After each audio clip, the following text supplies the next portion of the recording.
Bagaimana kabarnya hari ini? Baik, Bu. Alhamdulillah. Sehat. Baik, Bu. Baik, Bu. Sehat.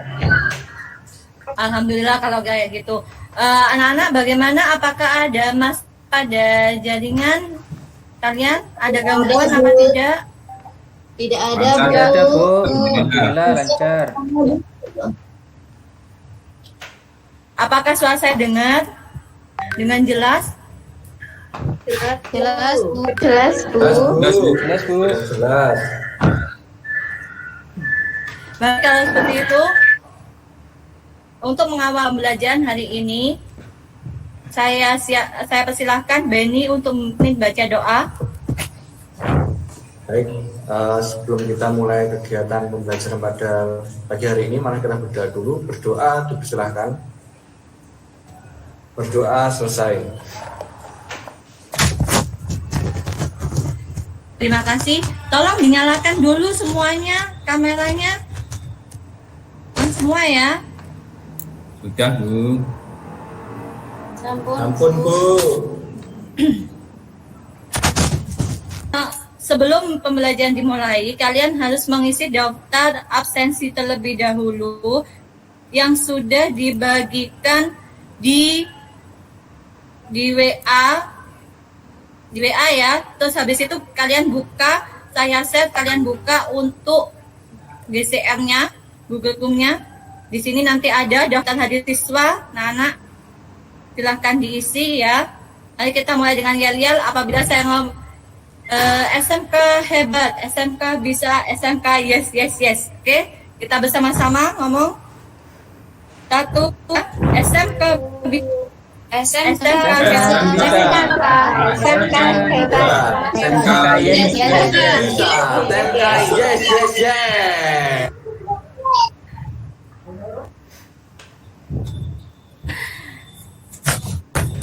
Masih ingatkah materi tentang kebutuhan dasar manusia yang mana itu ada ya, kebutuhan akan fisiologis, merupakan kebutuhan yang paling dasar sekali. Mengapa kok dikatakan kebutuhan yang paling mendasar? Mungkin ada yang bisa menjelaskan? Iya, Bu. Saya, Bu. Andri nomor absen 1. Andri? Nggih, Bu. Ya, Andri. Masih ingat. Ya. Jadi karena kebutuhan fisiologis itu memang Apa, sangat Andri? dibutuhkan, Bu, oleh kita. Ya, baik. Mengapa makhluk hidup itu butuh oksigen? Mungkin Elvira? Karena untuk kelangsungan hidupnya, Bu. Ya, karena setiap makhluk hidup itu membutuhkan oksigen untuk kelangsungan hidupnya, sehingga kita yang masih sehat ini kita semua dapat menghirup oksigen secara bebas. Coba kalau seandainya kita sakit, kita akan kesulitan menghirup oksigen, apalagi perlu harus membayar ya. Nah, di lingkungan kita sudah dapat dengan gratis oksigennya, kita tinggal menghirup dan menjaga agar tidak terjadi suatu polusi udara. Ya. Mungkin oksigen sangat bermanfaat ya dalam kehidupan sehari-hari, terutama apabila kita mengalami suatu gangguan pada fisiologis kita, maka di rumah sakit itu, di DUDI itu pemakaian oksigenasi itu kita harus membayarnya. Kalau apalagi sekarang dengan musim pandemi ini, bukan hanya di rumah sakit, di rumah pun ada beberapa orang yang harus memasang oksigen di rumahnya ya. Orang-orang yang isoman ya, terutama.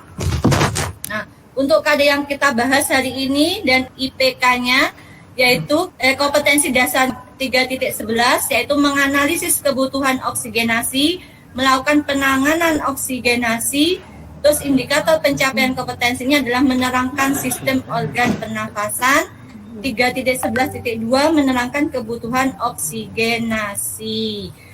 Model pembelajaran yang kita gunakan adalah pembelajaran discovery learning, yang dimana nanti pemberian stimulus, ada suatu gambar yang kalian harus tafsirkan nanti seperti di LKPD. terus adanya suatu identifikasi masalah, pengumpulan data, pengelolaan data, verifikasi, dan generalisasi. Untuk penilaian sikap, saya ambil dari keaktifan kalian, disiplin, kerjasama ketika kalian berdiskusi, ya. Itu saya ambil penilaian sikap. Jadi nanti tentu kedisiplinannya untuk mengaktifkan kameranya sehingga saya mengetahui dalam pembelajaran ini ada apa tidaknya ya. Kemarin sudah saya upload tugas-tugasnya di GCR ini. Nah, ini ada post-test yang akan dilakukan setelah pembelajaran nanti. Terus ada materi, ada LKPD, ada handout ya di sini. Ada beberapa tugas-tugas untuk diskusi ini mulai sudah. Sekarang coba kalian perhatikan gambar yang ada di sini. Apakah yang kalian lihat pada gambar ini? Coba siapa yang bisa? Mungkin Tri? Saya dulu, Bu. Oh ya, Elvira, monggo. Ya, lingkungan yang bersih dan hijau. Terus di situ banyak mengandung oksigen ya, Bu. Terus kondisinya seseorang yang mengalami kekurangan oksigen ya, Bu, itu, Bu. Ini orangnya sehat sedang berjalan-jalan pagi ya, sambil menghirup udara segar. Yang mana oksigen itu terdapat dari tumbuh-tumbuhan hijau ini. Nah, ini ketika dia masuk ke dalam dia dihirup oleh manusia ini, maka dia akan mengeluarkan lagi karbon dioksidanya. Dia berbaur lagi dengan lingkungan. Karbon dioksida berguna untuk fotosintesis pada tumbuh-tumbuhan ini ya. Ini adalah proses di lingkungan itu. Terus di sini ada tampilan video ya, video tentang perjalanan oksigen di dalam tubuh.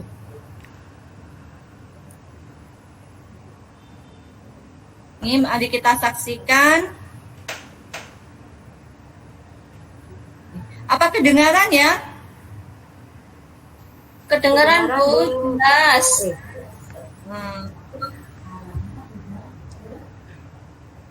Nah, ini dilaring ini maka udara. Nah, disinilah udara dan makanan akan bercampur.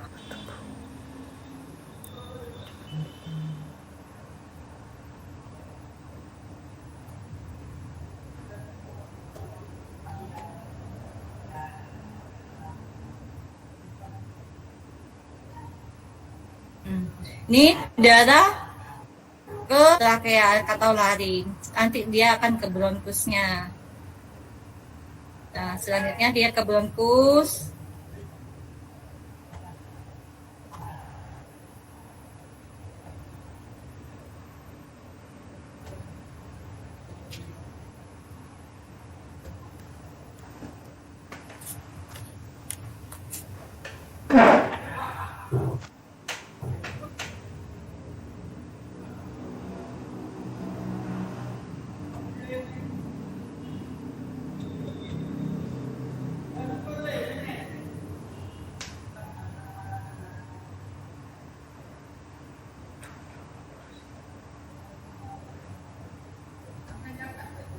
Nah, ini proses ini yang dikatakan oleh transport ya. Proses oksigenasi yang dikatakan transportasi.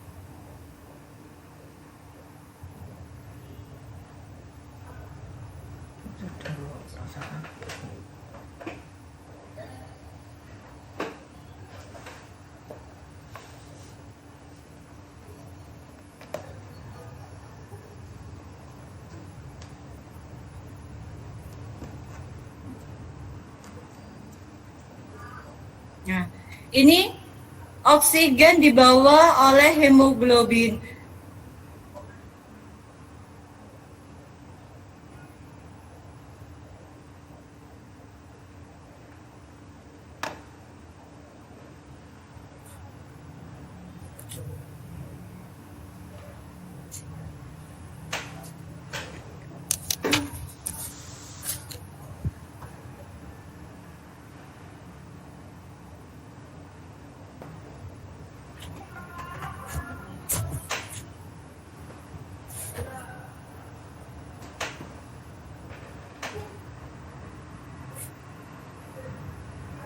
Nah, mungkin dari cuplikan video tadi ada yang bisa memberikan pendapat tentang video tadi.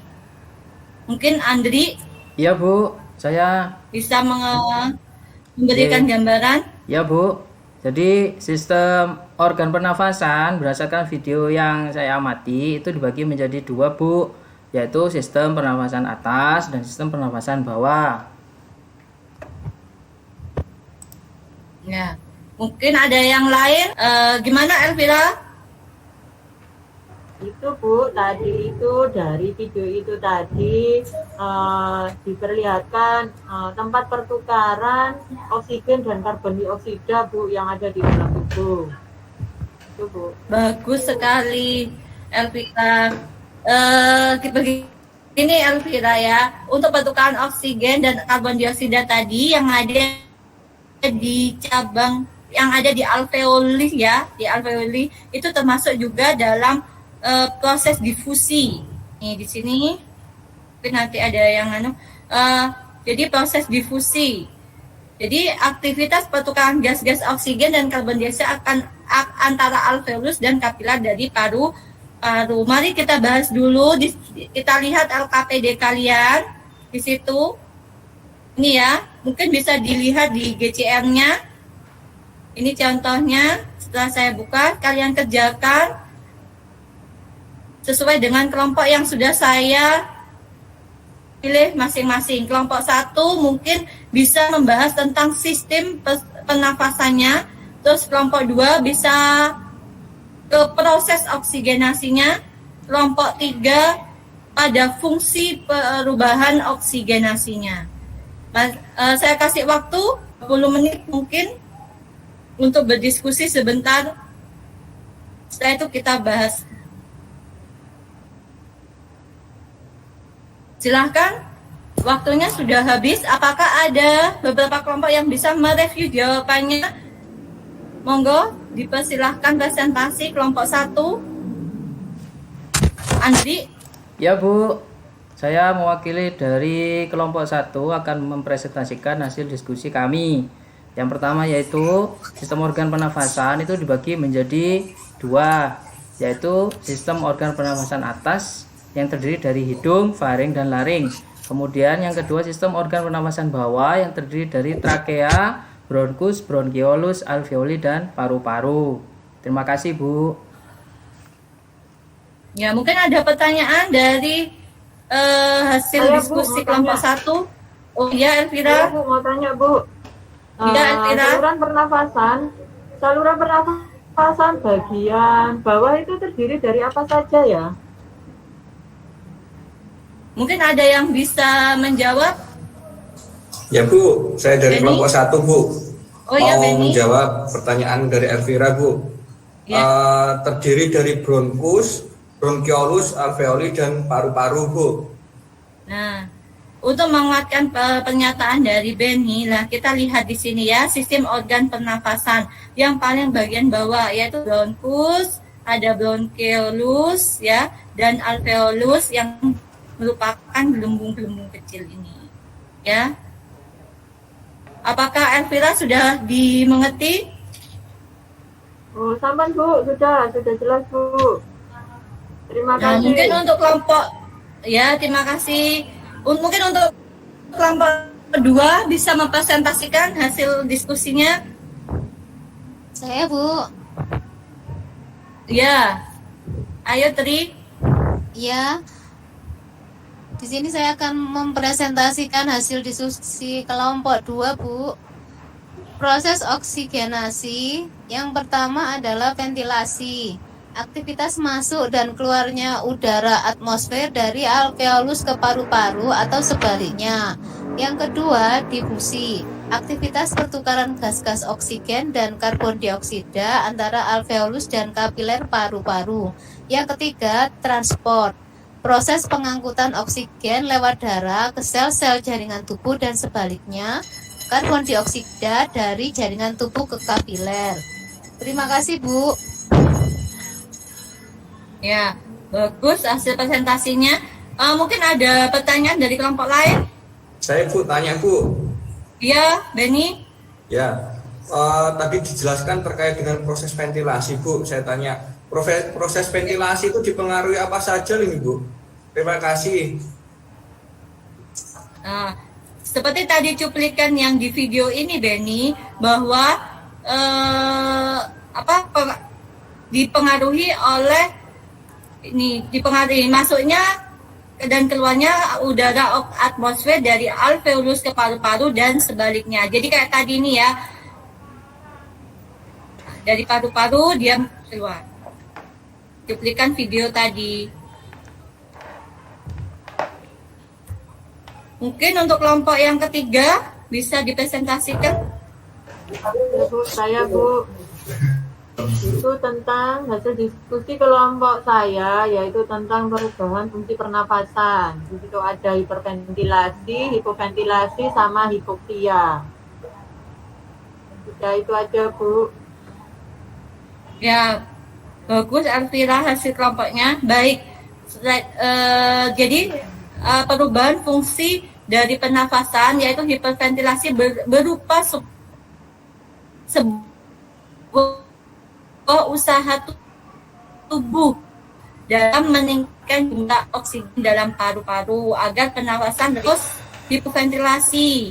Dalam sistem pernafasan hipoventilasi terjadi pada saat ventilasi alveolar tidak adekuat untuk memenuhi penggunaan oksigen tubuh atau untuk mengeluarkan karbon dioksida yang sangat cukup. Yang ini yang sering terjadi adalah hipoksia ya.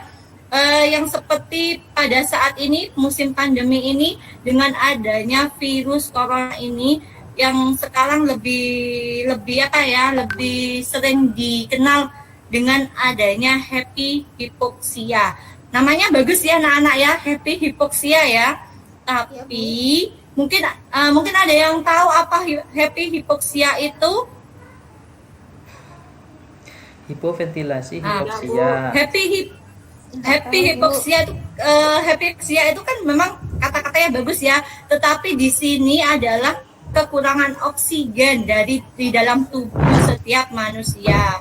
Jadi dia tidak menimbulkan gejala apapun, tapi kadar oksigen dalam tubuhnya dia mulai berkurang dengan saturasinya itu dia mulai menurun terus menurun seperti itu. Sedangkan saturasi yang baik masih ingat kemarin jumlahnya berapa?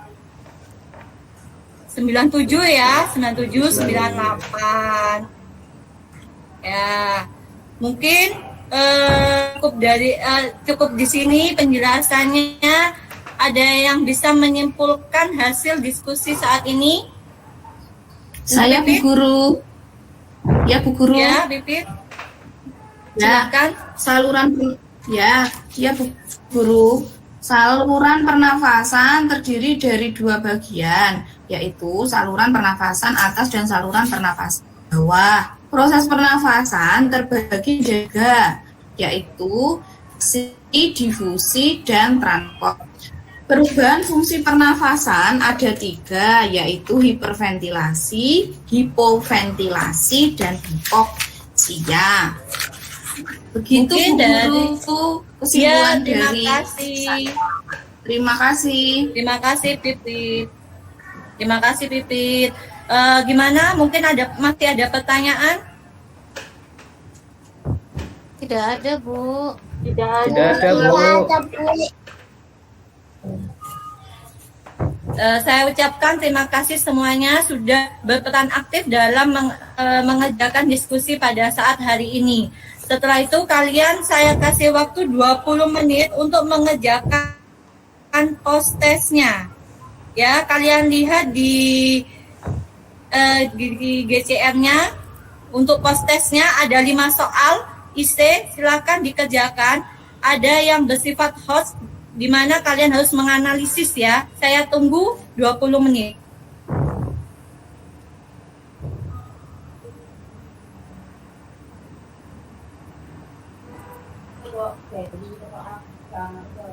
Baik, sudah hasilnya? Cari hasilnya? Sudah, Bu.